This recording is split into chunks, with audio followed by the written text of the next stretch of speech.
જય માતાજી ખેડૂત મિત્રો, સીતવાડાથી સૌધાનસિંહ કાળુસિંહ આપણે ત્યાં કાપણી મશીન લેવા માટે આવ્યા છે. આપણે એમની સાથે થોડીક ચર્ચા કરીએ, તમે પણ સાંભળો. શું નામ તમારું? મકવાના સૌધાનસિંહ કાળુસિંહ. અને આ મશીન લેવાનું આયોજન કર્યું આ વર્ષે? હા, આ વર્ષે કર્યું. ગયા વર્ષે તમે આવ્યા હતા? હા, ગયા વર્ષે કર્યું પણ નતો મેળા, એટલે આ વર્ષે તો એટલે પેમેન્ટની સગવડ નહીં હોય. હા, સગવડ નથી. બરાબર છે. તો આ વખતે ભાડે ફેરવવાનું છે કે ઘરનું કરવાનું છે? ઘરનું કરવાનું, ભાડે ફેરવવાનું. બંને કરવાનું છે એમ? સરસ સરસ. કેટલા વીઘામાં ભાડે ફેરવાનું આયોજન છે? ભાડેનું તો આયોજન છે, જેટલું ફળે એટલું ફેરવવાનું જ છે. અરે વાહ, એટલે તમારા મશીનના પૈસા આ જ વર્ષે કાઢી નાખવાના છે એમ ને? કાઢી નાખવાના. ના ના, સરસ સરસ. જે પણ ખેડૂત મિત્રો આ મશીન લેવાનું વિચારતા હોય, ઉપર આપેલા નંબર ઉપર સંપર્ક કરી શકે છે.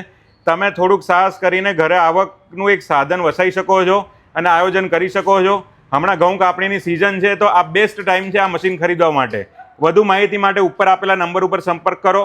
અને જો કોઈને ભાડે વઢાવવું હોય તો આ વ્યક્તિ જે છે સૌધાનસિંહ કાળુસિંહ, એમનો પણ સંપર્ક કરી શકે છે. સીતવાડા ગામની આજુબાજુ, તાલુકો પ્રાંતિજ.